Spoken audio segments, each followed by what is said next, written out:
Lucas 33, a partir Lucas 23, a partir do 33. Amém? E quando chegaram ao lugar chamado a Caveira, ali o crucificaram, e aos malfeitores, um à direita e outro à esquerda. E dizia Jesus: Pai, perdoa-lhes, porque não sabem o que fazem. E repartindo as suas vestes, lançaram sortes. E o povo estava olhando, e também os príncipes zombavam dele, dizendo: aos outros salve-se a si mesmo, se este é o Cristo, o escolhido de Deus. E também os soldados escarneciam dele, chegando-se a ele, e apresentando-lhe vinagre, e dizendo: se tu és o rei dos judeus, salva-te a ti mesmo. E também por cima dele estava um título escrito em letras gregas, romanas e hebraicas: este é o rei dos judeus. E um dos malfeitores que estavam pendurados blasfemava dele, dizendo: se tu és o Cristo, salva-te a ti mesmo e a nós. Respondendo, porém, o outro repreendia-o, dizendo: tu nem ainda temes a Deus, estando na mesma condenação? E nós, na verdade, com justiça, porque recebemos o que os nossos feitos mereciam, mas este nem mal fez. E disse a Jesus: Senhor, lembra-te de mim quando entrares no teu reino. E disse-lhe Jesus: em verdade te digo que hoje estarás comigo no paraíso. Amém, igreja?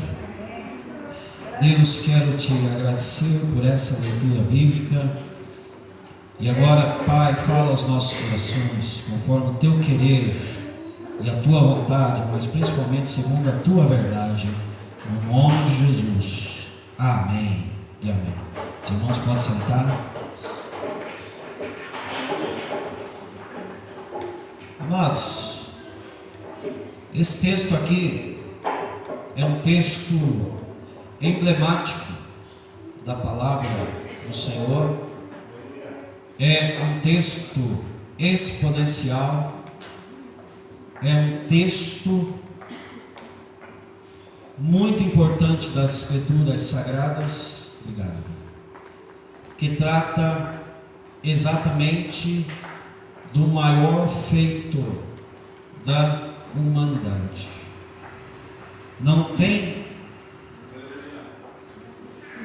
outro evento da história mais importante que este aqui: a crucificação do Deus homem, a crucificação do Deus conosco, a crucificação do Deus Emanuel, em favor de toda a humanidade pecadora, em favor de toda a humanidade corrompida, em favor de mim, em favor de você.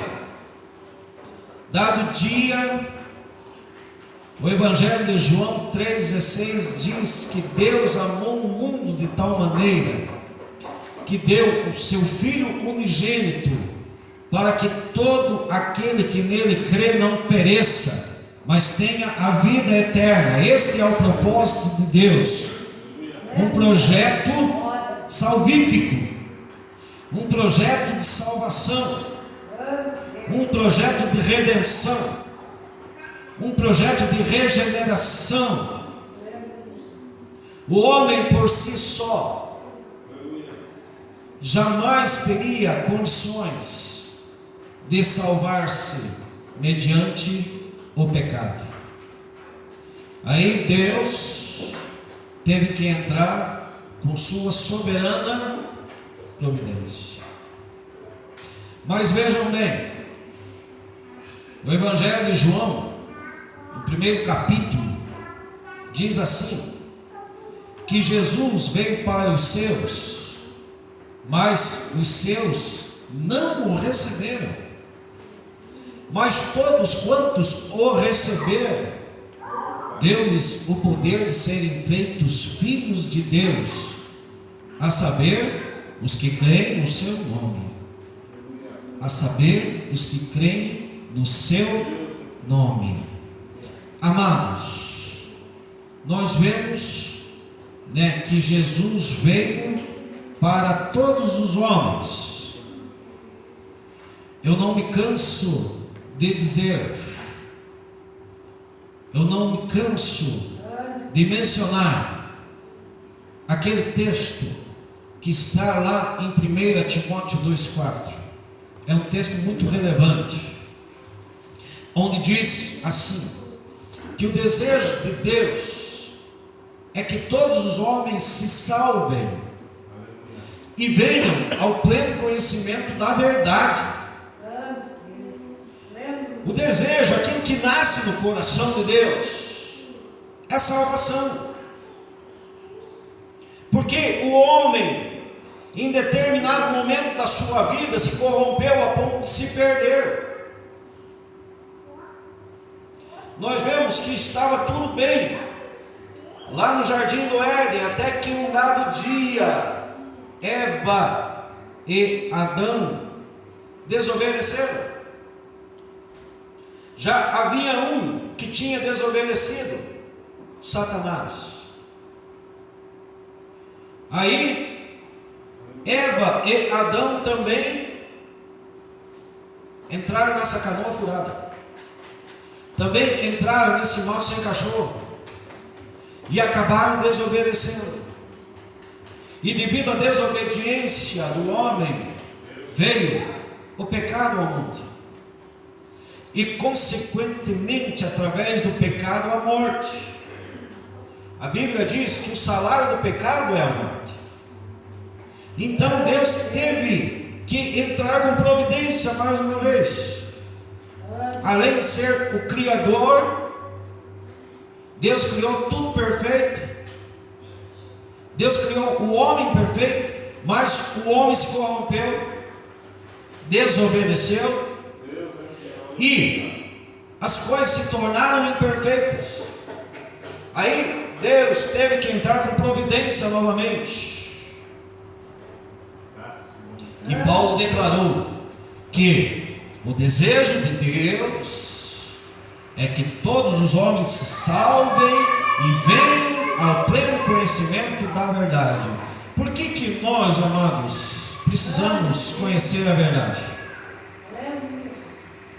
Porque a própria palavra nos responde: e conhecereis a verdade, e a verdade vos libertará. Jesus Cristo é a verdade. Jesus Cristo declarou: eu sou o caminho, a verdade e a vida. Ninguém vai ao Pai senão por mim. Não tem outro caminho para ir até Deus além de Jesus Cristo. Jesus é a verdade. Jesus é a palavra. Quando Jesus orava pelos seus discípulos ali no Evangelho de João, capítulo 17, ele declarou assim, ele está intercedendo em favor da humanidade. Ele está intercedendo naquele momento em favor dos discípulos, mas na realidade está intercedendo em favor da humanidade, de mim e de você. Ele disse assim: santifica-os na verdade, a tua palavra é a verdade. Não basta conhecermos a verdade, precisa santificar-se na verdade. Precisamos buscar a santificação, sem a qual ninguém verá a Deus. A partir do momento que nós buscamos a santificação através da verdade, só a partir desse momento que nós podemos começar a enxergar a vontade de Deus para as nossas vidas. Agora sim, gente, Deus é um Deus de novas oportunidades, amém? Deus é um Deus de novas oportunidades.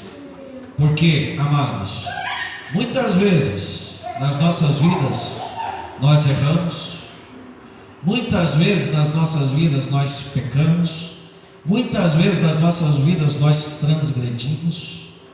Muitas vezes nas nossas vidas nós falhamos. Nós somos homens. Nós somos meros homens, seres pecadores. Estamos, infelizmente, estamos constantemente sendo assolados pela natureza pecaminosa. Então nós precisamos de perdão todos os dias. Todos os dias. Amados, nós vemos nesse texto aqui que Deus em Jesus estava pagando um preço em favor dos homens. Tinha que ser este preço. Tinha que ser um preço de cálice. Tinha que ser um preço de cruz. O mais terrível na crucificação de Jesus não foi a cruz em si, não foram as dores excruciantes. O mais terrível na crucificação foi Jesus ter que beber o cálice da ira de Deus. Quando Jesus orou lá no Getsemane, quando os discípulos dormiram, vejam bem, Jesus fez uma recomendação. O seguinte, vocês vão fazer isso. Fiquem aqui, vigiem e orem. Jesus fez uma recomendação. Jesus pediu algo para aqueles discípulos. Vocês vão ficar aqui, vocês vão proceder assim. Aí ele foi orar.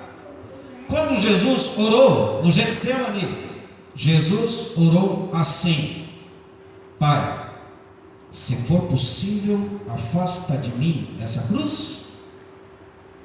Não.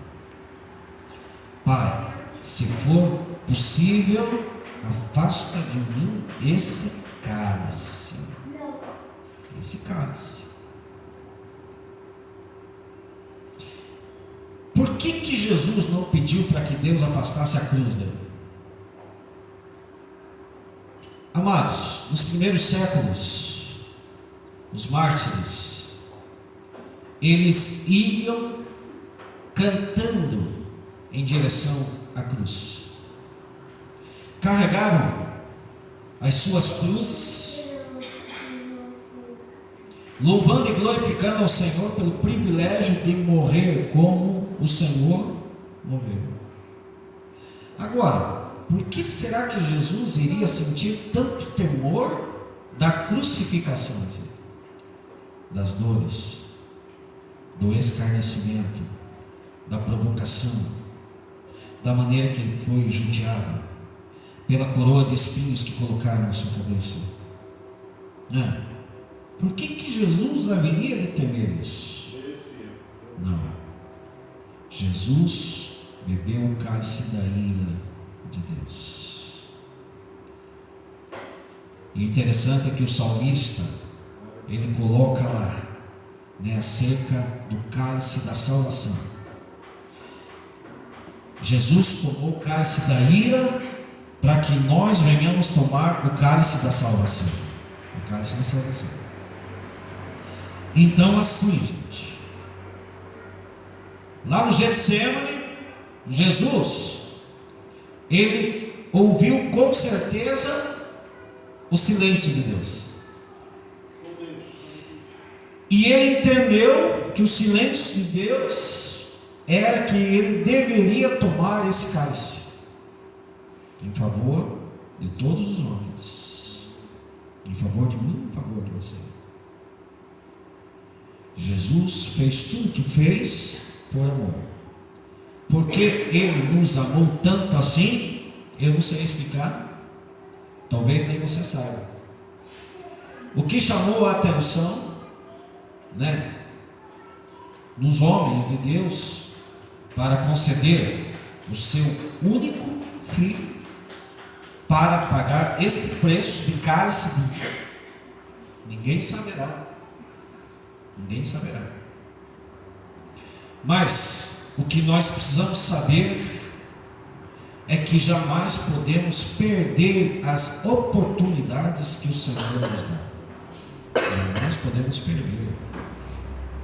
Jamais podemos deixar de entrar por uma porta que Deus abre. Jamais podemos deixar de trilhar por um caminho que Deus nos direciona. Gente, nesse ato aqui de crucificação, tinha 2 cidadãos que estavam sendo crucificados com Jesus. E o interessante é que os 2 eram malfeitores. Na realidade, esses 2 malfeitores, eles representavam toda a humanidade. Toda a humanidade. Por quê? Nem todos aceitarão a salvação. Nem todos. Já se deparou com alguém que já ouviu o Evangelho muitas vezes e nunca se dobrou ao Evangelho? Conhece o fato de alguém, que conheceu a palavra e mesmo assim você tem certeza que essa pessoa morreu sem salvação?